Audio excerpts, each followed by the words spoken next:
नमस्कार दोस्तों, स्वागत है आपके अपने YouTube चैनल पर। दोस्तों, आज इस लेक्चर में हम यूपी जीके के 225 प्लस क्वेश्चन को डिस्कस करेंगे, जो कि आपके आने वाले एग्जाम के लिए बहुत ही महत्वपूर्ण है। और ये लेक्चर स्पेशल यूपी पीसीएस के लिए और आरओ एआरओ की प्रिपरेशन के लिए बनाया गया है, जिसमें यूपी जीके का कंप्लीट रिवीजन आपको इसी लेक्चर के अंतर्गत मिल जाएगा। देखिए, इसमें 225 वन लाइनर क्वेश्चन हैं और वन लाइनर क्वेश्चन को हम डिस्कस करेंगे। 225 प्लस क्वेश्चन है, कंप्लीट यूपीजी के आपको यहाँ पर इसी एक लेक्चर में देखने को मिलेगी। चैनल पर जो साथी नए हैं, चैनल को सब्सक्राइब कर लें और बेल आइकन को प्रेस करना ना भूलें। इससे वीडियो की लेटेस्ट नोटिफिकेशन सबसे पहले आपके पास पहुंचेगी। वीडियो लेक्चर शुरू करने से पहले आपको एक जानकारी दे दें कि ये इस वीडियो की पीडीएफ आपको हमारे टेलीग्राम चैनल और व्हाट्सएप ग्रुप और एग्जाम वेब ऐप पर मिल जाएगी। तो तीनों की लिंक आपको डिस्क्रिप्शन बॉक्स में दी गई है, वहां से ज्वाइन करिए और पीडीएफ को डाउनलोड करके अपनी प्रिपरेशन को और आगे बढ़ाइए, बेहतर करिए। रिवीजन के लिए बहुत ही महत्वपूर्ण रहने वाली है ये पीडीएफ। चलिए स्टार्ट करते हैं आज का लेक्चर। पहला क्वेश्चन पढ़ेंगे आज के लेक्चर का, जिसमें पहला क्वेश्चन दिया गया है, प्राचीन काल में उत्तर प्रदेश का क्षेत्र गंगा के मैदान में स्थित था, वह किस नाम से चर्चित था? जो प्राचीन काल में एंशियंट टाइम में क्या था कि उत्तर प्रदेश का जो क्षेत्र है वो कैसे गंगा के मैदान में स्थित था। गंगा यमुना के दोआब के बारे में बात की गई है। तो गंगा यमुना के दोआब का जो क्षेत्र पड़ता है वो सबसे ज्यादा उत्तर प्रदेश के एरिया में ही पड़ जाता है। इसे क्या कहते हैं? मध्य देश कहते हैं। मध्य देश के नाम से प्रचलित था, चर्चित था। क्वेश्चन नंबर 2 है, मौर्योत्तर युग में उत्तर प्रदेश का कौन सा नगर रेशम मार्ग से संबंध था, जो एशिया से जुड़ा था? किससे संबंध? Silk route. किस रूट से संबंधित था? Silk route. यहां से क्वेश्चन काफी ज्यादा पूछा जा चुका है। यूपी पीसीएस में भी आया है 2-3 बार और आरओ में भी 1-2 बार क्वेश्चन पूछा गया है। लेकिन जब यूपी ट्रिपल एससी की बात कर लें तो यूपी ट्रिपल एससी के लिहाजे से एक फेवरेट क्वेश्चन रहा है उसका। कई बार ये क्वेश्चन पूछा है। तो यह मथुरा से जुड़ा हुआ था। क्या है? कौन सा नगर है रेशम मार्ग से संबंध था? मथुरा नगर है जो रेशम मार्ग से संबंध था। सिराज ए हिंद किस नगर को कहा जाता है? सिराज ए हिंद जौनपुर को कहा जाता है। सिराज ए हिंद, उत्तर प्रदेश के जौनपुर जिले को सिराज ए हिंद का नाम दिया गया है।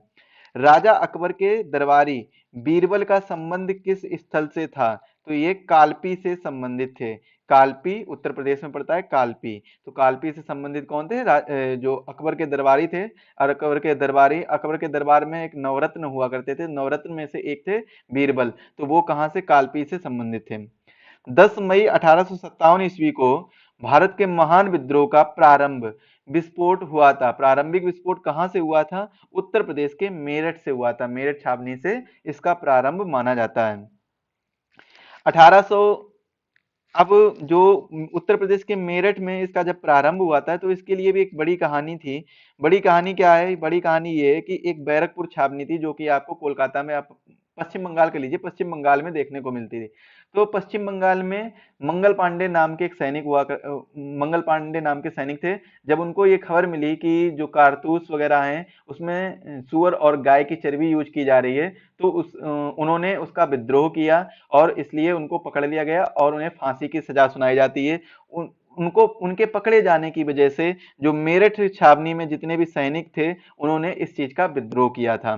और जब उन्होंने विद्रोह किया तो 10 मई 1857 को यह क्रांति का विस्फोट माना जाता है। मेरठ कैंट से क्रांति का 1857 की क्रांति का विस्फोट माना जाता है। और इन्होंने 10 मई से चलना प्रारंभ किया। इसके बाद दिल्ली आकर जो मुगल बादशाह थे उनको शहंशाह की उपाधि देती थी, उन्हें शहंशाह बना दिया था। 1857 ईस्वी के विद्रोह में सर्वाधिक प्रभावित क्षेत्र कौन सा था? अवध और बुंदेलखंड। अवध और बुंदेलखंड सर्वाधिक प्रभावित क्षेत्र था। अवध और बुंदेलखंड। बुंदेलखंड में आपने देखा होगा कि झांसी की रानी वाला जो एरिया है वो सबसे ज्यादा प्रभावित था। इसके बाद में अवध इसलिए प्रभावित था, अवध में थी बेगम हजरत महल। बेगम हजरत महल जो वाजिद अली शाह की पत्नी थी, तो वो इसका मतलब जो 1857 की क्रांति में वहां से नेतृत्व कर रही थी, अवध से। अगला है प्रश्न, भारतीय राष्ट्रीय कांग्रेस के इलाहाबाद अधिवेशन की अध्यक्षता किसने की थी? जॉर्ज यूले ने। जॉर्ज यूले ने इलाहाबाद अधिवेशन की अध्यक्षता की थी, भारतीय राष्ट्रीय कांग्रेस के इलाहाबाद अधिवेशन की। अंग्रेज गवर्नर लॉर्ड डलहौजी की विलय नीति के फलस्वरूप उत्तर प्रदेश की कौन सी रियासत अंग्रेजी सरकार के अधीन नहीं की गई थी? तो झांसी की जो रियासत थी वो अंग्रेजी सरकार के अधीन नहीं की गई थी। प्रथम स्वाधीनता संग्राम के समय बरेली में इसका नेतृत्व किसने किया था? खान बहादुर खान ने किया था। अक्टूबर 1921 ईस्वी में उत्तर प्रदेश के कांग्रेस का राजनीतिक सम्मेलन आगरा में किसकी अध्यक्षता में हुआ था? मौलाना हजरत मोहानी की अध्यक्षता में हुआ था। अक्टूबर 1921 में जो उत्तर प्रदेश कांग्रेस का राजनीतिक सम्मेलन हुआ था आगरा में, वो मौलाना हजरत मोहानी की अध्यक्षता में हुआ था। अगला क्वेश्चन है, काशी विद्यापीठ की स्थापना किस आंदोलन के दौरान हुई थी? असहयोग आंदोलन के दौरान हुई थी काशी विद्यापीठ की स्थापना। और क्वेश्चन पूछा जाए कि असहयोग आंदोलन के साथ और कौन सा आंदोलन चल रहा था, और कौन सा आंदोलन है जो साथ में चल रहा था? जैसे असहयोग आंदोलन मान लीजिए आईएनसी के द्वारा, या फिर कह लीजिए कि महात्मा गांधी के द्वारा नेतृत्व किया जा रहा था। वहीं पर बात कर लें, एक आंदोलन और चल रहा था जो मुस्लिम लीग के द्वारा नेतृत्व किया जा रहा था, तो वो कौन सा आंदोलन था? उसका नाम आप लोग कमेंट में बताइएगा। अगला क्वेश्चन है, चौरी चौरा की घटना कब घटित हुई थी? तो चौरी चौरा की घटना कब घटित हुई थी? 1922 ईस्वी में। और इसी घटना की वजह से, चौरी चौरा घटना की वजह से असहयोग आंदोलन को रोका गया था। असहयोग आंदोलन को रोका गया। किसकी वजह से? चौरी चौरा घटना की वजह से। चौरी चौरा घटना की वजह से 1922 ईस्वी में ये घटना हुई थी। 1922 ईस्वी में 1857 ईस्वी के प्रथम स्वाधीनता आंदोलन का सर्वाधिक बड़ा केंद्र कौन सा था? मेरठ सर्वाधिक बड़ा केंद्र था। भारतीय कम्युनिस्ट पार्टी का पहला सम्मेलन कानपुर में किसने आयोजित किया था? सत्यभक्त ने आयोजित किया था। काकोरी ट्रेन डकैती कब घटित हुई थी? 9 अगस्त 1925 को काकोरी ट्रेन डकैती घटित हुई थी। काकोरी ट्रेन एक्शन इसका नाम है आज के समय में, काकोरी ट्रेन एक्शन। 1942 ईस्वी में भारत छोड़ो आंदोलन के समय में उत्तर प्रदेश के किस शहर में राष्ट्रीय सरकार की स्थापना कर दी गई थी? तो बलिया शहर में उत्तर प्रदेश के राष्ट्रीय सरकार की स्थापना कर दी गई। और यहां पर अगर बलिया आया तो याद रखिएगा, जो उत्तर प्रदेश का मैप है, मैप के अकॉर्डिंग जो नॉर्थ में पड़ता है वो कौन सा जिला पड़ता है? सहारनपुर पड़ता है, सहारनपुर। और जो साउथ में पड़ता है वो पड़ता है सोनभद्र, सोनभद्र। और जो ईस्ट में पड़ता है वो पड़ता है बलिया। ईस्ट में कौन सा जिला पड़ता है? बलिया। और वेस्ट में पड़ता है शामली। वेस्ट में कौन सा जिला पड़ता है? शामली डिस्ट्रिक्ट पड़ता है। तो उत्तर में कौन सा है? सहारनपुर। पूर्व में कौन सा है? बलिया। और दक्षिण में कौन सा है? सोनभद्र। पश्चिम में कौन सा है? शामली जिला। तो ये लोकेशन है, ये जो नॉर्थ ईस्ट साउथ वेस्ट, इसके हिसाब से लोकेशन दी गई है, कौन से डिस्ट्रिक्ट कहाँ पर पड़ते हैं। सहारनपुर उत्तरी उत्तरी दिशा में है, मतलब नॉर्थ डायरेक्शन में है। और बलिया कहाँ है? ईस्ट डायरेक्शन में। सोनभद्र साउथ डायरेक्शन में। और शामली वेस्ट डायरेक्शन में है। अगला क्वेश्चन है क्वेश्चन नंबर 17। 1946 ईस्वी में मेरठ में आयोजित भारतीय राष्ट्रीय कांग्रेस के अध्यक्ष कौन थे? आचार्य जेबी कृपलानी थे। भारतीय राष्ट्रीय कांग्रेस के अधिवेशन 1885 ईस्वी से 1947 ईस्वी के मध्य उत्तर प्रदेश में कितनी बार आयोजित किए गए थे? 1885 में पहली बार क्या हुआ था? आईएनसी की स्थापना होती है। पहली बार क्या हुआ था? आईएनसी की स्थापना होती है। और इसके अधिवेशन प्रतिवर्ष चलते थे, जिसमें उत्तर प्रदेश की बात की जाए तो उत्तर प्रदेश में 8 बार अधिवेशन हुआ है। कितनी बार अधिवेशन हुआ है? 8 बार उत्तर प्रदेश में अधिवेशन हुआ है। अगला क्वेश्चन है, संयुक्त प्रांत में 1937 ईस्वी में कांग्रेस की सरकार किसके नेतृत्व में गठित हुई थी? गोविंद बल्लभ पंत के नेतृत्व में गठित हुई थी कांग्रेस की सरकार। और पंडित गोविंद बल्लभ पंत ही उत्तर प्रदेश के पहले मुख्यमंत्री के तौर पर भी निर्वाचित होते हैं, बनते हैं। अगला क्वेश्चन है, चंद्रशेखर आजाद अंग्रेजों के खिलाफ संघर्ष करते हुए इलाहाबाद के किस पार्क में शहीद हो गए थे? पार्क का नाम है अल्फ्रेड पार्क। ये उत्तर प्रदेश की हिस्ट्री से संबंधित क्वेश्चन है, यहां से भी क्वेश्चन बनते हैं, इसीलिए मैंने कराए हैं। अगला क्वेश्चन है, उत्तर प्रदेश का कौन सा क्षेत्र आद्य कल्प की प्राचीनतम शैलों से निर्मित है? बुंदेलखंड। अगला क्वेश्चन है, उत्तर प्रदेश का कौन सा जिला दक्षिण के पठारी भाग के अंतर्गत नहीं आता है? आगरा जिला है, ये दक्षिण के पठारी भाग के अंतर्गत नहीं आता है। उत्तर प्रदेश के दक्षिण भाग में स्थित पठारी भूभाग को किस नाम से जाना जाता है? बुंदेलखंड के पठार के नाम से जाना जाता है। उत्तर प्रदेश के किन अक्षांशों एवं देशांतरों के मध्य स्थित है? तो कौन सा अक्षांश है? 23 डिग्री 52 मिनट उत्तरी अक्षांश से 30 डिग्री 28 मिनट उत्तरी अक्षांश तथा 77 डिग्री 30 मिनट पूर्वी देशांतर से 84 डिग्री 39 मिनट पूर्वी देशांतर तक ये स्थित है। उत्तर प्रदेश को पूर्व में किस नाम से जाना जाता था? यूनाइटेड प्रोविंस के नाम से जाना जाता था। वर्तमान में उत्तर प्रदेश का क्षेत्रफल कितना है? यहाँ पर इसको थोड़ा सा चेंज कर लीजिए, यहाँ पर आ जाएगा 2,40,928 वर्ग किलोमीटर। 928 वर्ग किलोमीटर। ये 2,49,411 लिखा है, ये गलत है, इसको याद करिए। 2,40,928 वर्ग किलोमीटर उत्तर प्रदेश का वर्तमान में क्षेत्रफल है।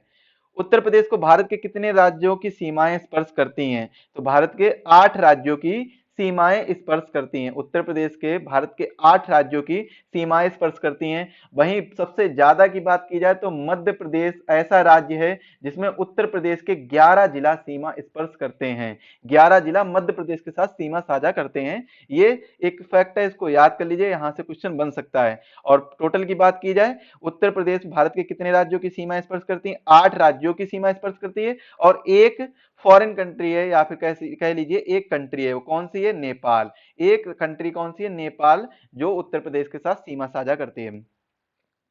क्षेत्रफल की दृष्टि से उत्तर प्रदेश का भारत में कौन सा स्थान है? उत्तर प्रदेश का कौन सा स्थान है? चौथा स्थान है। पहला स्थान किसका है? राजस्थान का। दूसरा किसका है? महाराष्ट्र का है। वहीं चौथे की बात की जाए तो किसका है? उत्तर प्रदेश का है। उत्तर प्रदेश के उत्तरी भाग को किस या किन देशों की सीमाएं स्पर्श करती हैं? तो नेपाल, पहले ही बता चुके हैं। अगला क्वेश्चन है, उत्तर प्रदेश किस प्राचीनतम भूभाग का हिस्सा है? गोंडवाना लैंड का हिस्सा है। उत्तर प्रदेश में भाबर की तंग पट्टी कहाँ पाई जाती है? तो भाबर की जो पट्टी है वो तराई क्षेत्रों में पाई जाती है। किस क्षेत्र में? तराई क्षेत्र में। उत्तर प्रदेश के भौगोलिक क्षेत्र में कौन सम्मिलित नहीं है? नीलगिरी की पहाड़ियां, ये ऑप्शन में जब आएगा तब आप इसको लगा लीजिएगा। तो नीलगिरी की पहाड़ियां ये भौगोलिक क्षेत्र में सम्मिलित नहीं है। ऐसा कोई भी ऑप्शन हो सकता है, कार्डमम की पहाड़ियां भी हो सकता है। तो ये क्या है? ये और गारो की पहाड़ियां, जयंतियां, और ये ऐसे कई ऑप्शन हो सकते हैं, कुछ भी हो, लेकिन आप लोग याद रखिएगा नीलगिरी पहाड़ियां और अन्य पहाड़ियां ये उत्तर प्रदेश के भौगोलिक क्षेत्र में सम्मिलित नहीं है। बाकी जब उत्तर प्रदेश का भौगोलिक क्षेत्र जो मैंने लेक्चर लिया है, लेक्चर नंबर 3 है उत्तर प्रदेश का, जो पीवाईक्यू से संबंधित है, उसमें मैंने इसके बारे में डिस्कस किया है। उसका भी एक लेक्चर रह गया, वो भी जल्द पूरा हो जाएगा, और उसके बाद में उसकी मैराथन क्लास भी आपको मिल जाएगी, जो कि 7 से 8 घंटे की मैराथन क्लास रहेगी। उसको भी अपलोड कर दिया जाएगा, तो वो आप देख सकते हैं। उसके लिए आपको चैनल को सब्सक्राइब करना होगा और बेल आइकन को प्रेस करना होगा। अगला क्वेश्चन है, उत्तर प्रदेश का पूर्व पश्चिम विस्तार कितना है? 650 किलोमीटर है। पूर्व पश्चिम यानी जो बात कर लें पूर्व से पश्चिम, यानी बलिया से बात की जाए कहां तक? शामली तक, तो ये कितना है? ये है 650 किलोमीटर। और कहीं कहीं पर आपको 651 में लिखा हुआ दिखेगा। तो दोनों में से जो ऑप्शन लगे, 651 है तो 651 लगा दीजिएगा, 650 है तो 650 लगाइएगा। और अगर नॉर्थ टू साउथ की बात की जाए, उत्तर से दक्षिण बात की जाए, तो 240 किलोमीटर है। कितना है? 240 किलोमीटर। उत्तर प्रदेश की सबसे ऊंची पहाड़ियां सोनाकर एवं कैमूर किन जिले में स्थित हैं? मिर्जापुर और सोनभद्र जिले में स्थित हैं। उत्तर प्रदेश की जो पहाड़ियां हैं वो मिर्जापुर और सोनभद्र में ही पाई जाती हैं ज्यादातर। बाकी अन्य जगह पर आपको पहाड़ियां देखने को नहीं मिलेंगी। इससे पहले जब उत्तराखंड नहीं अलग हुआ था, तब उत्तर प्रदेश में पहाड़ियां देखने को मिलती थी, लेकिन अब नहीं है, उत्तराखंड अलग हो चुका है सन 2000 में। उत्तर प्रदेश की जलवायु किस प्रकार की है? उष्णकटिबंधीय मानसूनी जलवायु है। उत्तर प्रदेश में वर्षा मुख्यतः किस मानसून से होती है? बंगाल की खाड़ी से उत्तर प्रदेश में वर्षा होती है। वर्षा ऋतु में उत्तर प्रदेश कितने प्रतिशत वर्षा होती है? 75 से 80% वर्षा होती है। वहीं मथुरा और आगरा ऐसे डिस्ट्रिक्ट हैं जहां पर कम से कम वर्षा होती है। उत्तर प्रदेश की सबसे कम न्यूनतम वर्षा कहां पर होती है? मथुरा और आगरा में होती है। वर्षा के वितरण के आधार पर उत्तर प्रदेश को कितने जलवायु विभागों में विभाजित किया गया है? तो जलवायु विभागों में विभाजित किया गया, दो जलवायु विभागों में विभाजित किया गया है वर्षा के वितरण के आधार पर, कहां पर ज्यादा वर्षा होती है, कहां पर कम वर्षा होती है। उत्तर प्रदेश के किस जिले में सर्वाधिक वर्षा होती है? तो गोरखपुर जिले में सर्वाधिक वर्षा होती है। शीत ऋतु में उत्तर प्रदेश के किस क्षेत्र का तापमान सबसे कम रहता है? पश्चिमी गंगा मैदान का तापमान है जो सबसे कम रहता है। उत्तर प्रदेश में सर्वाधिक वर्षा वाला क्षेत्र कौन सा है? तराई का क्षेत्र है, जिसमें अगर जिले की बात की जाए तो गोरखपुर जिले में सर्वाधिक वर्षा होती है, गोरखपुर जिले में। अगला है, उत्तर प्रदेश में सबसे कम वर्षा वाला क्षेत्र कौन सा है? पश्चिमी गंगा मैदान उत्तर प्रदेश में सबसे कम वर्षा वाला क्षेत्र है। उत्तर प्रदेश में बहने वाली कौन सी नदियां प्राणदायिनी, मुक्तिदायिनी एवं तथा पवित्र नदी के नाम से जानी जाती है? गंगा नदी उत्तर प्रदेश में बहने वाली एक महत्वपूर्ण नदी है। इसकी कई सहायक नदियां भी हैं, और यह जो नदी है गंगा नदी, यह प्राणदायिनी और मुक्तिदायिनी और पवित्र नदी के नाम से भी जानी जाती है। गंगा और यमुना का संगम आपको देखने को मिलेगा, और वाराणसी में गंगा के घाट देखने को मिलेंगे। वाराणसी में 80 और वरुणा और 80 नदियों के संगम आपको देखने को मिलेंगे। उत्तर प्रदेश में गंगा नदी एक महत्वपूर्ण स्थान रखती है अपना। उत्तर प्रदेश में स्थित अयोध्या नगर किस नदी के किनारे बसा हुआ है? सरयू नदी के किनारे बसा हुआ है। वाराणसी, कानपुर, हरिद्वार और लखनऊ में से कौन सा नगर गंगा किनारे स्थित नहीं है? तो लखनऊ है, ये गंगा के किनारे स्थित नहीं है। अगर पूछा जाए लखनऊ की महत्वपूर्ण नदी या फेमस नदी कौन सी है, तो याद रखिएगा गोमती रिवर, यानी गोमती नदी लखनऊ की महत्वपूर्ण नदियों में से एक नदी है। गंगा यमुना नदियों के मिलन स्थल को उत्तर प्रदेश में किस नाम से पुकारा जाता है? संगम के नाम से पुकारा जाता है। कहां पर देखने को मिलेगा आपको? प्रयागराज में। प्रयागराज इलाहाबाद में देखने को मिलेगा। गंगा नदी की घाघरा, गोमती, यमुना तथा चंबल में से कौन सी सहायक नदी नहीं है? तो गोमती नदी गंगा की सहायक नदी नहीं है। किस परियोजना का नाम बदलकर रानी लक्ष्मीबाई परियोजना कर दिया गया है? राजघाट बांध परियोजना का नाम बदलकर रानी लक्ष्मीबाई परियोजना किया गया है।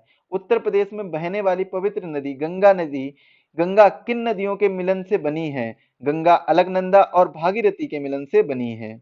उत्तर प्रदेश की प्रमुख नदियों का घटता क्रम क्या है? गंगा, यमुना, चंबल और राप्ती। गंगा कार्य योजना के लिए केंद्रीय गंगा प्राधिकरण अब स्थापित किया गया। कब स्थापित किया गया है? 1985 को स्थापित किया गया है। उत्तर प्रदेश में कौन सी नदी बीहड़ों का निर्माण करती है? यमुना नदी है जो बीहड़ों का निर्माण करती है। उत्तर प्रदेश का परीक्षा बांध किस नदी पर अवस्थित है? बेतवा नदी पर अवस्थित है। लखवाड़ा ब्यासी परियोजना उत्तर प्रदेश का कौन सा जिला लाभान्वित नहीं होता है? तो रामपुर जिला है, यह लाभान्वित नहीं होता है। उत्तर प्रदेश का सबसे ऊंचा बांध कौन सा है? माता टीला बांध उत्तर प्रदेश का सबसे ऊंचा बांध है। उत्तर प्रदेश की सर्वाधिक लंबी नहर कौन सी है? शारदा नहर उत्तर प्रदेश की सर्वाधिक लंबी नहर है। उत्तर प्रदेश में कुल सिंचित भूमि का लगभग कितना प्रतिशत नहरों द्वारा सिंचित होता है, सिंचाई की जाती है? 20.5% है जो नहरों द्वारा उत्तर प्रदेश में सिंचाई की जाती है। देश में नलकूपों द्वारा सिंचित क्षेत्रफल किस प्रदेश में सर्वाधिक पाया जाता है? उत्तर प्रदेश में सर्वाधिक पाया जाता है। उत्तर प्रदेश में कौन सा जिला अवनालिका अपरदन से सर्वाधिक प्रभावित है? इटावा जिला है वो अवनालिका अपरदन से सबसे ज्यादा प्रभावित है। गंगा नदी के किस भाग को राष्ट्रीय जलमार्ग घोषित किया गया है? इलाहाबाद से हल्दिया तक राष्ट्रीय जलमार्ग ये घोषित किया गया है। गंगा नदी का एक भाग है, इलाहाबाद से हल्दिया तक यहाँ पर गंगा नदी जो बहती है, वहां पर उस नदी को राष्ट्रीय जलमार्ग घोषित किया गया है। लाल, परवा, मार, राकर और भोंटा ये कहाँ की मृदाएं हैं? ये बुंदेलखंड में पाई जाने वाली, जो उत्तर प्रदेश में बुंदेलखंड का एरिया है, बुंदेलखंड में पाई जाने वाली ये मृदाएं हैं। उत्तर प्रदेश के सर्वाधिक क्षेत्रफल पर किस प्रकार की मिट्टी का विस्तार सबसे ज्यादा पाया जाता है? तो यहाँ पर जलोढ़ मिट्टी सबसे ज्यादा पाई जाती है। और बात करें अगले क्वेश्चन की, तो जलोढ़ मृदा में किस रसायन की प्रचुरता रहती है? मतलब कौन सा रसायन है, कौन सा केमिकल है जो सबसे अधिक मात्रा में पाया जाता है? तो यह पाया जाता है पोटास एवं चूना। पोटास और चूना सबसे अधिक मात्रा में जलोढ़ मृदा में पाया जाता है। किस मृदा में 60% सिलिकेट, 15% लोहा या आयरन कह सकते हैं, और 25% एल्यूमिनियम पाया जाता है। तो एक मृदा का नाम है माड़ मृदा या मार मृदा भी कहते हैं। माड़ मृदा में 60% सिलिकेट, 15% आयरन और 25% एल्यूमिनियम पाया जाता है। किस मृदा को स्थानीय भाषा में करेल या कपास मृदा कहते हैं? तो काली मृदा को स्थानीय भाषा में करेल या कपास मृदा कहते हैं। कपास मृदा इसे इसलिए कहते हैं क्योंकि जो काली मिट्टी है इसमें कपास की खेती सबसे ज्यादा की जाती है। कपास हो गया, गन्ना हो गया, तो ये खेती सबसे ज्यादा यहाँ पर की जाती है काली मृदा में। उत्तर प्रदेश में काबर तथा मार किस प्रकार की मिट्टियों के स्थानीय नाम है? तो काली मिट्टी के स्थानीय नाम है काबर और मार। लाल मिट्टी उत्तर प्रदेश के किन जनपदों में मुख्य रूप से पाई जाती है? मिर्जापुर और सोनभद्र जनपदों में लाल मिट्टी देखने को मिलती है।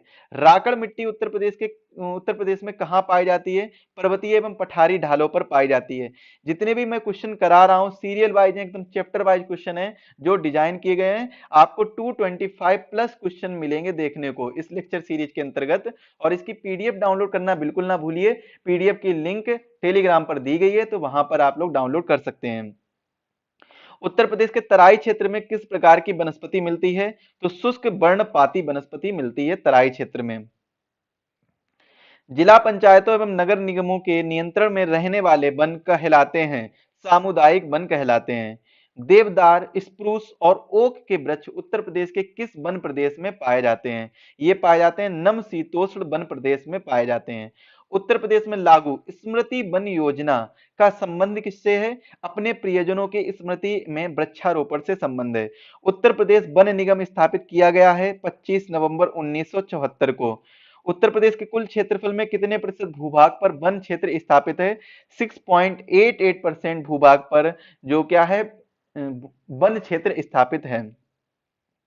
पुरा वनस्पति बीरबल साहनी संस्थान उत्तर प्रदेश के किस नगर में विद्यमान है? लखनऊ में स्थित है पुरा वनस्पति बीरबल साहनी संस्थान इंस्टीट्यूट। उत्तर प्रदेश में लुप्त प्राय वन्य जीव परियोजना किस वन में चलाई जा रही है? कुकरेल वन में लुप्त प्राय वन्य जीव परियोजना चलाई जा रही है। उत्तर प्रदेश के किस स्थान पर वन्य जंतु रक्षण प्रशिक्षण केंद्र स्थापित किया गया है? इटावा में किया गया है। उत्तर प्रदेश में 1987 ईस्वी में किस प्लान के तहत कछुआ पुनर्वास योजना प्रारंभ की गई है? तो ये गंगा एक्शन प्लान एक आया था, गंगा एक्शन प्लान के तहत में कछुआ पुनर्वास योजना का प्रारंभ किया गया था गंगा एक्शन प्लान के तहत। बखीरा पक्षी विहार कहां पर स्थित है? संत कबीर नगर में। उत्तर प्रदेश का एक जिला पड़ता है संत कबीर नगर, यहाँ पर बखीरा पक्षी विहार स्थित है। कौन सा पक्षी विहार है? बखीरा। उत्तर प्रदेश में कुल कितने पक्षी अभ्यारण्य है? तो 13 पक्षी अभ्यारण्य यहाँ पर आपको देखने को मिलेंगे। और राष्ट्रीय उद्यान की यानी नेशनल पार्क की बात की जाए तो उत्तर प्रदेश में केवल एक नेशनल पार्क है। कौन सा है? दुधवा नेशनल पार्क है। Dudhwa national park. Dudhwa national park Lakhimpur Kheri जिले में पड़ता है, जो उत्तर प्रदेश का एकमात्र राष्ट्रीय उद्यान है। बहुत ही महत्वपूर्ण है, इसको याद करिएगा। उत्तर प्रदेश में सर्वप्रथम किस पक्षी विहार की स्थापना की गई थी? तो एक पक्षी विहार है नवाबगंज पक्षी विहार। इस पक्षी विहार की स्थापना सबसे पहले उत्तर प्रदेश में की गई थी।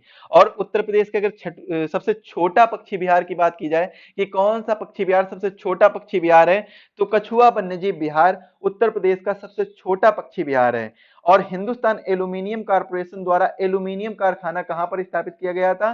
तो उत्तर प्रदेश में एक स्थान पड़ता है रेणुकूट, वहां पर एल्यूमिनियम कारपोरेशन द्वारा एल्यूमिनियम कारखाना स्थापित किया गया था। और उत्तर प्रदेश में यूरेनियम किस जिले में पाया जाता है? यूरेनियम पाया जाता है उत्तर प्रदेश के ललितपुर जिले में। और ललितपुर जिला है ये मध्य प्रदेश से घिरा हुआ जिला है, तीन तरफ से मध्य प्रदेश से घिरा हुआ है ललितपुर। उत्तर प्रदेश में मिर्जापुर के कजराहाट क्षेत्र में निकाले जाने वाले डोलोमाइट खनिज का उपयोग किस लिए होता है? तो इसका जो उपयोग होता है वो बालू में मिश्रित करके सीमेंट बनाया जाता है, उसके लिए इसका प्रयोग किया जाता है। डोलोमाइट बालू में अगर मिश्रित कर दिया जाए, मिला दिया जाए, मिश्रण बना दिया जाए तो उससे सीमेंट की उत्पत्ति हो जाती है, सीमेंट बना दिया जाता है। उत्तर प्रदेश में सोना किस नदी में प्राप्त होता है? नदी क्षेत्र में। तो नदी है शारदा रामगंगा नदी क्षेत्र। शारदा नहर उत्तर प्रदेश की सबसे बड़ी नहर है, और शारदा रामगंगा नदी जो क्षेत्र है उसमें उत्तर प्रदेश में सोना प्राप्त होता है। राज्य के किस क्षेत्र में उच्च कोटि का डोलोमाइट प्राप्त होता है? मिर्जापुर से उच्च कोटि का डोलोमाइट प्राप्त होता है। और मैंने पहले ही बताया है डोलोमाइट का प्रयोग किसमें किया जाता है? बालू के साथ मिश्रण करने पर सीमेंट की प्राप्ति होती है। उत्तर प्रदेश में किस प्रकार का लोहा पाया जाता है? तो उत्तर प्रदेश में दो प्रकार का लोहा देखने को मिलेगा, एक तो हेमेटाइट, एक मैग्नेटाइट। हेमेटाइट और मैग्नेटाइट उत्तर प्रदेश में लोहा की वैरायटी देखने को मिलेगी। उत्तर प्रदेश में हीरा किस जिले में निकाला जाता है? तो बांदा जिले में हीरा निकाला जाता है। उत्तर प्रदेश में तांबा अयस्क किस क्षेत्र से प्राप्त होता है? सोनराय और ललितपुर क्षेत्र से प्राप्त होता है, यानी सोनराय और ललितपुर से। अगला क्वेश्चन है 92 नंबर का, राज्य के किस जिले में ग्रेफाइट के प्रमाण मिले हैं? तो हमीरपुर जिले में ग्रेफाइट के प्रमाण मिले हैं। और ग्रेफाइट क्या होता है? जो पेंसिल में लगा होता है ना ब्लैक कलर का, तो वो ग्रेफाइट होता है। तो ये किस जिले में प्रमाण मिले हैं? इसके हमीरपुर में प्रमाण मिले हैं। द ऑपरेशन ग्रीन परियोजना का उत्तर प्रदेश में शुभारंभ कब हुआ था? 2001 में हुआ था इसका शुभारंभ। उत्तर प्रदेश में पाए जाने वाले प्रमुख खनिज कौन से हैं? तो लाइमस्टोन और डोलोमाइट। डोलोमाइट और लाइमस्टोन ये ऐसे खनिज हैं जो उत्तर प्रदेश में प्रमुखता पाए जाते हैं। ये आपको जो बुंदेलखंड का क्षेत्र है, मिर्जापुर, सोनभद्र का एरिया हो गया, झांसी का एरिया हो गया, ललितपुर का एरिया हो गया, वहां पर खनिजों की मात्रा सबसे ज्यादा मिलती है। तो जितने नीचे वाले जो क्षेत्र हैं, जो दक्षिण दक्षिण और पश्चिम साइड के जो क्षेत्र पड़ते हैं, उन क्षेत्रों को, उन जिलों को आप लोग याद कर लीजिए, वहां पर ही सबसे ज्यादा ये खनिजों की मात्राएं पाई जाती हैं। तो यहाँ से आप क्वेश्चन में और जो ऑप्शन दिए गए वो एलिमिनेट करके ऑप्शन लगा सकते हैं। ग्रेनाइट पट्टियां तथा सिलेट उत्तर प्रदेश में कहां बनाए जाते हैं? तो ये चुनार में बनाए जाते हैं। सेल खड़ी का प्रमुख खनन क्षेत्र कहां पर है? हमीरपुर और झांसी में सेल खड़ी का प्रमुख खनन क्षेत्र है। एस्बेस्टस खनिज की प्राप्ति उत्तर प्रदेश के किस जिले से होती है? मिर्जापुर जिले से होती है। हरदुआगंज ताप विद्युत गृह कहां पर स्थापित किया गया है? हरदुआगंज ताप विद्युत गृह अलीगढ़ में स्थापित किया गया है। विद्युत उत्पादन की दृष्टि से उत्तर प्रदेश का संपूर्ण देश में कौन सा स्थान है? 9वां स्थान है। खातिमा शक्ति केंद्र उत्तर प्रदेश में किस नहर पर स्थापित किया गया है? शारदा नहर पर स्थापित किया गया है। बेतवा नदी पर निर्मित राजघाट बांध परियोजना में उत्तर प्रदेश के अतिरिक्त कौन सा राज्य शामिल है? मध्य प्रदेश राज्य शामिल है। गोविंद बल्लभ पंत सागर परियोजना कहाँ स्थित है? तो यह सोनभद्र के पिपरी में स्थित है। किस परियोजना में उत्तर प्रदेश, बिहार व नेपाल सम्मिलित हैं? तो यह गंडक परियोजना है। इस परियोजना के तहत उत्तर प्रदेश, बिहार और नेपाल सम्मिलित हैं, दो राज्य और एक कंट्री। उत्तर प्रदेश में परमाणु विद्युत केंद्र स्थापित है। नरौरा में परमाणु विद्युत केंद्र स्थापित किया गया है। बिड़ला समूह द्वारा उत्तर प्रदेश में किस स्थान पर 600 मेगावाट के ताप विद्युत केंद्र की शुरुआत की गई है? रोजा नामक स्थान पर यह ताप विद्युत केंद्र की शुरुआत की गई है। उत्तर प्रदेश में विद्युत नियामक आयोग का गठन कब किया गया था? 1998 ईस्वी में विद्युत नियामक आयोग का गठन किया गया था। आंवला ताप विद्युत परियोजना कहाँ स्थित है? ये बरेली जिले में स्थित है। उत्तर प्रदेश राज्य विद्युत परिषद का गठन कब किया गया था? 1959 ईस्वी में उत्तर प्रदेश राज्य विद्युत परिषद का गठन किया गया था। उत्तर प्रदेश का वह गांव जो पूरे भारत में सौर ऊर्जा प्लांट लगाने वाला प्रथम गांव बना है। रामपुरा गांव है। यह पूरे भारत में सौर ऊर्जा प्लांट लगाने वाला पहला गांव बना है। दुग्ध उत्पादन में उत्तर प्रदेश का देश में कौन सा स्थान है? पहला। ये बिल्कुल गलत हो गया है। अब आज के समय की नई रिपोर्ट देखी जाए तो उत्तर प्रदेश का दूसरा स्थान है, जबकि पहला स्थान किसका है? राजस्थान का। राजस्थान का पहला स्थान है। याद रखिएगा, इंपॉर्टेंट क्वेश्चन है, थोड़ा सा चेंजमेंट कर लीजिएगा। अगला क्वेश्चन है, उत्तर प्रदेश में कृषि नीति को व्यवहारिक स्वरूप प्रदान करने हेतु प्रयोगशाला से खेतों तक कार्यक्रम किस कृषि संस्थान की देन है? तो यह कृषि संस्थान है पंतनगर विश्वविद्यालय, इसकी देन है। देश में चावल उत्पादक राज्यों में उत्तर प्रदेश का कौन सा स्थान है? तो चौथा स्थान है देश में। पहला स्थान किसका आ जाता है? पहला स्थान पश्चिम बंगाल का। अगला क्वेश्चन है, उत्तर प्रदेश की सर्वाधिक महत्वपूर्ण खाद्यान्न फसल है गेहूं। उत्तर प्रदेश में सर्वाधिक उत्पादन वाला तिलहन कौन सा है? सरसों। और उत्तर प्रदेश में आंवले का सर्वाधिक उत्पादन किस जिले में होता है? प्रतापगढ़ जिले में होता है। उत्तर प्रदेश की प्रमुख वाणिज्यिक फसल कौन सी है? गन्ना है। ये प्रमुख वाणिज्यिक फसल के अंतर्गत आती है, गन्ना। उत्तर प्रदेश में किसान मित्र योजना कब शुरू की गई थी? 18 जून 2003 में किसान मित्र योजना शुरू की गई थी। उत्तर प्रदेश के प्रमुख रूप से आम की किस किस्म का उत्पादन होता है? तो दशहरी और नीलम आम का उत्पादन सबसे ज्यादा उत्तर प्रदेश में होता है। उत्तर प्रदेश के पर्वतीय भाग में किस प्रकार के फलों का उत्पादन होता है? शीतोष्ण जलवायु वाले फलों का उत्पादन होता है। उत्तर प्रदेश के संपूर्ण भारत का लगभग कितने प्रतिशत खाद्यान्न उत्पादित करता है? 19% खाद्यान्न उत्पादित अकेले उत्तर प्रदेश करता है भारत का। उत्तर प्रदेश में कृषि विभाग की स्थापना कब की गई थी? 1 मई 1920 को कृषि विभाग की स्थापना की गई थी उत्तर प्रदेश में। उत्तर प्रदेश में सीमांत कृषक किन्हें कहा जाता है? 1 हेक्टेयर से कम भूमि वाले लोगों को सीमांत कृषक कहा जाता है।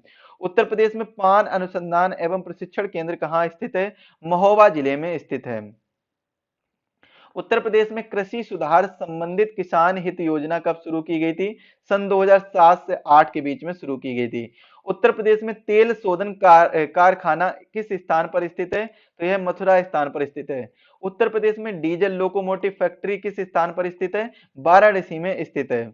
चीनी मिट्टी के बर्तन के लिए कौन सा शहर प्रसिद्ध है? खुर्जा चीनी मिट्टी के बर्तन के लिए सबसे प्रसिद्ध शहर है। उत्पादन की दृष्टि से हथकरघा उद्योग उत्तर प्रदेश में कौन सा स्थान रखता है? तो यह द्वितीय स्थान यानी सेकेंड प्लेस पर प्लेस आता है। उत्तर प्रदेश निर्यात निगम का गठन कंपनी अधिनियम 1956 के अंतर्गत कब किया गया था? 20 जनवरी 1968 को किया गया था। अगला क्वेश्चन है, उत्तर प्रदेश में उद्यमिता विकास संस्थान कब स्थापित की गई थी? 1986 ईस्वी में की गई थी।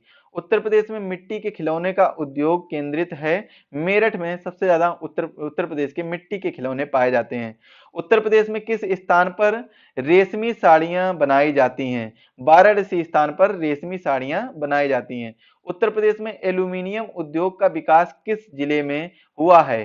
तो मिर्जापुर जिले में एल्यूमिनियम उद्योग का विकास हुआ है। चुनार किस उद्योग से प्रसिद्ध है? सीमेंट उद्योग से चुनार प्रसिद्ध है। उत्तर प्रदेश में, चलिए इस क्वेश्चन को पढ़ने से पहले एक इंपॉर्टेंट इंफॉर्मेशन, जो आपकी पीवाईक्यू की सीरीज चल रही है इसका आपको प्लेलिस्ट मिल जाएगा। डिस्क्रिप्शन बॉक्स में लिंक दे दी जाएगी, तो वहां से आप लोग इसकी प्लेलिस्ट देख सकते हैं। जितनी भी पीवाईक्यू सीरीज और प्लस यूपी पीसीएस के लिए, यूपी पीसीएस और आरओ एआरओ के लिए जो भी इंपॉर्टेंट टॉपिक है, क्या है जो इंपॉर्टेंट टॉपिक है, इंपॉर्टेंट टॉपिक, उसकी भी प्लेलिस्ट आपको डिस्क्रिप्शन बॉक्स में मिल जाएगी। इन्हीं इंपॉर्टेंट टॉपिक से आपको 70 प्लस क्वेश्चन गारंटी से देखने को मिलेंगे। इन्हीं इंपॉर्टेंट जो भी मैं करा रहा हूं उनसे ही आपको डायरेक्टली देखने को मिल जाएंगे। अगला क्वेश्चन देखेंगे कौन सा है, उत्तर प्रदेश में कृत्रिम अंग निर्माण केंद्र कहां पर है? कानपुर में उत्तर प्रदेश का कृत्रिम अंग निर्माण केंद्र है। कंप्यूटर सहायता प्राप्त डिजाइन सीएडी परियोजना का केंद्र उत्तर प्रदेश में कहां है? कानपुर में सीएडी परियोजना का केंद्र है। उत्तर प्रदेश में इलेक्ट्रॉनिक सिटी की स्थापना कहाँ की गई है? तो ये की गई है नोएडा में, इलेक्ट्रॉनिक सिटी की स्थापना की गई। नोएडा इलेक्ट्रॉनिक सिटी के नाम से मेट्रो स्टेशन भी है उत्तर प्रदेश में, ये चीज याद रखिएगा। उत्तर प्रदेश में मूल्य वर्धित कर यानी वैल्यू एडेड टैक्स या वैट कह सकते हैं, ये कब लागू किया गया था? ये 1 जनवरी 2008 से लागू है value added tax, VAT. Doctor Ambedkar institute of technology for handicap कहां पर स्थित है? कानपुर में doctor Ambedkar institute of technology for handicap person, ये स्थित है कानपुर में। उत्तर प्रदेश राज्य सड़क परिवहन निगम कब गठित किया गया था? 1 जून 1970 को गठित किया गया था। उत्तर प्रदेश में सर्वाधिक विस्तार किस रेलवे का है? उत्तर रेलवे का सर्वाधिक विस्तार है। उत्तर मध्य रेलवे का क्षेत्र मुख्यालय कहां पर स्थित है? इलाहाबाद में स्थित है। उत्तर प्रदेश में नागरिक उड्डयन प्रशिक्षण केंद्र कहां पर स्थित है? इलाहाबाद यानी प्रयागराज कह सकते हैं। राज्य में ताज अंतरराष्ट्रीय हवाई अड्डे का निर्माण कहां किया जा रहा है? गौतम बुद्ध नगर में किया जा रहा है। लखनऊ योजना किसके विकास से संबंधित है? सड़कों के विकास से संबंधित है। उत्तर प्रदेश का कौन सा नगर राष्ट्रीय महामार्ग 2 द्वारा नहीं जोड़ा जाता है? लखनऊ को राष्ट्रीय महामार्ग 2 द्वारा नहीं जोड़ा जाता है। उत्तर प्रदेश में कहाँ रेल कोच फैक्ट्री की स्थापना की जा रही है? रायबरेली में रेल कोच फैक्ट्री की स्थापना की जा रही है। उत्तर प्रदेश में सबसे पुराना विश्वविद्यालय कौन सा है? इलाहाबाद विश्वविद्यालय उत्तर प्रदेश का सबसे पुराना विश्वविद्यालय है। उत्तर प्रदेश में area delivery research and defence institute शोध संस्थान कहाँ पर स्थित है? आगरा में स्थित है। उत्तर प्रदेश में पैराट्रूपर्स ट्रेनिंग स्कूल किस नगर में स्थित है? आगरा में स्थित है। उत्तर प्रदेश में स्कूल ऑफ पेपर टेक्नोलॉजी कहाँ स्थित है? सहारनपुर में स्थित है। उत्तर प्रदेश में अनौपचारिक शिक्षा योजना कब शुरू की गई है? उत्तर प्रदेश में अनौपचारिक शिक्षा योजना 1975 ईस्वी में शुरू की गई है। केंद्र की सहायता से उत्तर प्रदेश में मिड डे मील योजना कब शुरू की गई है? 1995 ईस्वी में।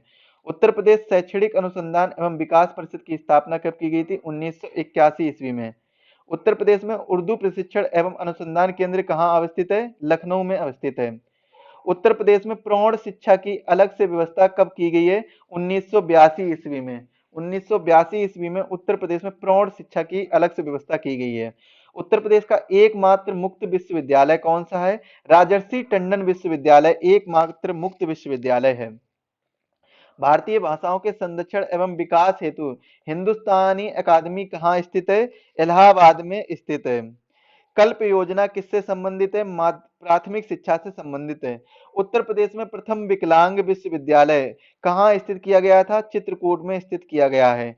किसे सर्वप्रथम केंद्रीय विश्वविद्यालय घोषित किया गया है? बनारस हिंदू विश्वविद्यालय वाराणसी में जो स्थित है, इसे केंद्रीय विश्वविद्यालय उत्तर प्रदेश में घोषित किया गया था। सबसे पहला उत्तर प्रदेश का केंद्रीय विश्वविद्यालय कौन सा है? BHU यानी बनारस हिंदू यूनिवर्सिटी उत्तर प्रदेश के सबसे पहले केंद्रीय विश्वविद्यालय है। उत्तर प्रदेश में नॉलेज पार्क की स्थापना कहाँ की जा रही है? ग्रेटर नोएडा में नॉलेज पार्क की स्थापना की जा रही है। उत्तर प्रदेश को कुल कितने आर्थिक क्षेत्रों में बांटा गया है? 4 आर्थिक क्षेत्रों में बांटा गया है। उत्तर प्रदेश में योजना आयोग का गठन कब किया गया था? 1971 ईस्वी में योजना आयोग का गठन किया गया था। उत्तर प्रदेश में विकेंद्रित नियोजन प्रणाली कब शुरू की गई थी? 1982 से 1983 ईस्वी में विकेंद्रित नियोजन प्रणाली शुरू की गई थी। उत्तर प्रदेश में नियोजन की कितनी स्तरीय प्रणाली लागू है? 4 स्तरीय नियोजन की प्रणाली लागू, यानी प्लानिंग की प्रणाली कितनी है? 4 स्तरीय है। औद्योगिक विकास की दृष्टि से उत्तर प्रदेश का कौन सा क्षेत्र सर्वाधिक विकसित हुआ है? पश्चिमी क्षेत्र है, ये सर्वाधिक विकसित हुआ है। उत्तर प्रदेश सरकार की आय का सबसे बड़ा भाग किससे प्राप्त होता है? व्यापक कर से प्राप्त होता है। उत्तर प्रदेश के व्यापक कर का सर्वाधिक संग्रहण कहाँ किया जाता है? लखनऊ में किया जाता है। उत्तर प्रदेश में जिला योजना समितियों का गठन कब किया गया था? 1999 ईस्वी में किया गया था। उत्तर प्रदेश के किस आर्थिक क्षेत्र में सर्वाधिक जनसंख्या निवास करती है? केंद्रीय क्षेत्र में सर्वाधिक जनसंख्या निवास करती है। उत्तर प्रदेश में पूर्वांचल विकास निधि योजना कब शुरू की गई थी? 1990 से 1991 में, जब एलपीजी जो 91 में एलपीजी रिफॉर्म आया था, तब यहाँ पर क्या विकास निधि योजना शुरू की गई थी। उत्तर प्रदेश सरकार द्वारा अंबेडकर ग्राम विकास योजना कब शुरू की गई थी? 2 जनवरी 1991 से। उत्तर प्रदेश समाज कल्याण विभाग कब स्थापित किया गया था? 1976 ईस्वी में। उत्तर प्रदेश में राज्य महिला आयोग की स्थापना कब की गई थी? 2004 में। बहुत ही महत्वपूर्ण क्वेश्चन है, इंपॉर्टेंट क्वेश्चन है, ये क्वेश्चन पूछा जाएगा, याद रखिएगा। 2004 में उत्तर प्रदेश राज्य महिला आयोग की स्थापना हुई थी। उत्तर प्रदेश की स्वाधर योजना किससे संबंधित है? संघर्षशील महिलाओं की सहायता करने से संबंधित है। अगला क्वेश्चन है, उत्तर प्रदेश सरकार द्वारा 14 सितंबर 2011 को निश्चित की गई आवास नीति के अनुसार आर्थिक रूप से कमजोर वर्ग के लाभ ग्राही वे व्यक्ति होंगे जिनकी आय 5,000 तक है। उत्तर प्रदेश में मान्यता प्राप्त स्टॉक एक्सचेंज कहां पर है? मान्यता प्राप्त स्टॉक एक्सचेंज कानपुर में है। उत्तर प्रदेश की सबसे बड़ी नक्षत्रशाला कौन सी है? गोरखपुर नक्षत्रशाला उत्तर प्रदेश की सबसे बड़ी नक्षत्रशाला के अंतर्गत आता है। उत्तर प्रदेश में सुदूर संवेदी उपयोग केंद्र कहाँ स्थित है? लखनऊ में स्थित है। ऊतक संवर्धन प्रयोगशाला कहाँ पर है? अलीगंज में ऊतक संवर्धन प्रयोगशाला है। स्वान परियोजना का संबंध किससे? कंप्यूटर नेटवर्क से है। उत्तर प्रदेश में निवास करने वाली जौनसारी जनजाति किन देवी देवताओं की पूजा करती है? दुर्गा की पूजा करती है, देवी दुर्गा की पूजा करती है। विश्व पांचाई दियाई उत्सव किस जनजाति द्वारा मनाए जाते हैं? जौनसारी जनजाति द्वारा मनाए जाते हैं। रासो, घुमसू, झेला, घोड़ो, घी आदि नृत्य किस जनजाति में प्रचलित है? जौनसारी जनजाति में प्रचलित है। बुक्सा जनजाति उत्तर प्रदेश के किस जनपद में निवास करती है? तो यह बिजनौर जनपद में निवास करती है। उत्तर प्रदेश की किस जनजाति को बनरोत के नाम से भी जाना जाता है? राजी। थारू जनजाति की सर्वाधिक संख्या उत्तर प्रदेश के किस जिले में है? गोरखपुर में है। उत्तर प्रदेश में अनुसूचित जनजाति शोध एवं प्रशिक्षण संस्थान की स्थापना कब हुई है? 1986 से 87 ईस्वी में। उत्तर प्रदेश की किस जनजाति में रणवड़ चित्र युवा मिलन गृह की प्रथा पाई जाती है? सौका। उत्तर प्रदेश में निवास करने वाली किस जनजाति की उपजातियां राणा, कठरिया और डिगोरा हैं? थारू जनजाति हैं। उत्तर प्रदेश में सर्वाधिक जनसंख्या वाली जनजाति कौन सी है? थारू जनजाति सबसे ज्यादा पाई जाती है। उत्तर प्रदेश की कौन सी जनजाति इस्लाम धर्म को मानती है? माही गिर जनजाति इस्लाम धर्म को मानती है। उत्तर प्रदेश की किस जनजाति में हिंदुओं जैसा वर्ण विभाजन हुआ है? बुक्सा जनजाति हिंदुओं जैसा वर्ण विभाजन हुआ है। उत्तर प्रदेश की 10 नई जनजातियों को केंद्र सरकार ने कब सूचीबद्ध किया है? 2003 में सूचीबद्ध किया था। उत्तर प्रदेश में जैन एवं बौद्ध दोनों धर्मों का प्रसिद्ध तीर्थ कौन सा है? कौशाम्बी। नैमिषारण्य कहाँ स्थित है? सीतापुर में नैमिषारण्य स्थित है। बागों का शहर नाम से उत्तर प्रदेश का कौन सा शहर प्रसिद्ध है? लखनऊ। यहां पर कर लीजिए नवाबों का शहर भी, नवाबों का शहर। ब्रिटिश सरकार के शासनकाल में उत्तर प्रदेश की ग्रीष्मकालीन राजधानी किस नगर में होती थी? नैनीताल। उत्तर प्रदेश में देवा शरीफ कहाँ स्थित है? बाराबंकी में स्थित है। सरकी शासकों द्वारा निर्मित मस्जिदें कहाँ स्थित हैं? जौनपुर में। महर्षि वाल्मीकि आश्रम कहाँ स्थित है? बिठूर में स्थित है। किस नगर को सिराजे हिंद जौनपुर पहले ही डिस्कस कर चुके हैं। उत्तर प्रदेश का स्थापना दिवस कब मनाया जाता है? 1 नवंबर को। उत्तर प्रदेश की प्रथम महिला मुख्यमंत्री सुचेता कृपलानी थी। बताइए दूसरी महिला मुख्यमंत्री कौन थी? कुमारी मायावती। उत्तर प्रदेश विधान परिषद के सदस्यों का निर्वाचन किस पद्धति द्वारा किया जाता है? एकल संक्रमणीय पद्धति द्वारा किया जाता है। लोकसभा हेतु उत्तर प्रदेश में 80 सीटें हैं और उत्तर प्रदेश के प्रथम लोकायुक्त कौन है? बिशंबर दयाल प्रथम लोकायुक्त हैं। उत्तर प्रदेश के विधानसभा में कितने निर्वाचित सदस्य हैं? 403। उत्तर प्रदेश के किन मंडलों में जिलों की संख्या सर्वाधिक है? लखनऊ और कानपुर में मंडलों में जिलों की संख्या सर्वाधिक है। उत्तर प्रदेश का कौन सा मंडल नवसृजित है? अलीगढ़। स्वतंत्र भारत के उत्तर प्रदेश के प्रथम विधानसभा अध्यक्ष कौन है? राजर्षि पुरुषोत्तम दास टंडन स्वतंत्र भारत के प्रथम विधानसभा अध्यक्ष हैं। उत्तर प्रदेश विधानसभा का गठन सर्वप्रथम कब किया गया था? 1 अप्रैल 1973 को विधानसभा का गठन सबसे पहले किया गया था। इलाहाबाद उच्च न्यायालय के न्यायाधीशों की स्वीकृत संख्या कितनी है? 95। उत्तर प्रदेश में लोक अदालतों की शुरुआत कब की गई थी? 1987 ईस्वी में लोक अदालतों की शुरुआत की गई थी। अगला क्वेश्चन है 216 नंबर का। ग्रामीण क्षेत्रों में शासन प्रबंधन एवं विकास हेतु किस संस्था का गठन किया गया है? जिला पंचायत का गठन किया गया है। उत्तर प्रदेश के नगरों में से किस एक नगर में नगर निगम नहीं है? फैजाबाद में नगर निगम नहीं है। उत्तर प्रदेश में भातखंडे हिंदुस्तानी संगीत महाविद्यालय किस नगर में स्थित है? लखनऊ में स्थित है। उत्तर प्रदेश के किस जनपद में सर्वाधिक मेले लगते हैं? तो मथुरा जनपद में सर्वाधिक मेले लगते हैं। उत्तर प्रदेश में प्रतिवर्ष होलिकोत्सव के अवसर पर लठमार होली का आयोजन किस स्थान पर होता है? बरसाने में होता है, जो कि मथुरा जिले में पड़ता है। हिंदू मुस्लिम एकता का प्रतीक सुलह कुल उत्सव उत्तर प्रदेश के किस शहर में आयोजित होता है? आगरा में आयोजित होता है। नृत्य की कौन सी शैली उत्तर प्रदेश की देन है? कथक शैली उत्तर प्रदेश की देन है। चित्रकला में अपभ्रंश शैली तथा कंपनी शैली का विकास कहाँ हुआ है? वाराणसी में कंपनी शैली और अपभ्रंश शैली का विकास हुआ है। प्रसिद्ध चित्रकार मीर सैयद अली तथा अब्दुल समद किस शैली से संबंधित थे? ये मुगल शैली से संबंधित थे। सैयद सालार मेला कहाँ लगता है? बहराइच में लगता है। उत्तर प्रदेश में सर्वाधिक प्रचलित लोक नृत्य कौन सा है? नौटंकी। उत्तर प्रदेश का राजकीय पशु क्या है? बारहसिंगा। उत्तर प्रदेश का राजकीय पुष्प क्या है? पलाश। उत्तर प्रदेश का राजकीय पक्षी क्या है? सारस या क्रौंच। और उत्तर प्रदेश का राजकीय वृक्ष क्या है? अशोक। तो ये कुल थे 230 क्वेश्चन। जैसा कि मैंने वीडियो के स्टार्टिंग बताया था कि 225 क्वेश्चन प्लस डिस्कस करेंगे, वो मैंने कर दिए हैं। और ये स्टार्टिंग से लेकर यूपीजी के जितने ज्यादा महत्वपूर्ण क्वेश्चन है जो पूछे जाते हैं, स्टार्टिंग से लेकर बिल्कुल एंड तक सबसे महत्वपूर्ण क्वेश्चन हैं जो सबसे ज्यादा बार पूछे गए हैं और यहीं से अक्सर कर क्वेश्चन पूछे जाते हैं। इसीलिए मैंने ये 230 क्वेश्चन को डिस्कस किया है जो आपके आने वाले एग्जाम के लिए बहुत ही महत्वपूर्ण साबित होंगे। तो इसको जरूर देखिएगा। 2 से 3 क्वेश्चन आपको यहीं से देखने को मिलेंगे, मात्र इसी वीडियो से 2 से 3 क्वेश्चन आपके तैयार हो जाएंगे। तो वीडियो को देखने के लिए आप सभी का धन्यवाद। ऐसे ही शानदार वीडियो पाने के लिए चैनल को सब्सक्राइब कर लीजिए और वीडियो अगर पसंद आया तो वीडियो को लाइक करें, अपने सभी दोस्तों के साथ शेयर करिए। मिलते हैं अगले वीडियो में, तब तक के लिए धन्यवाद।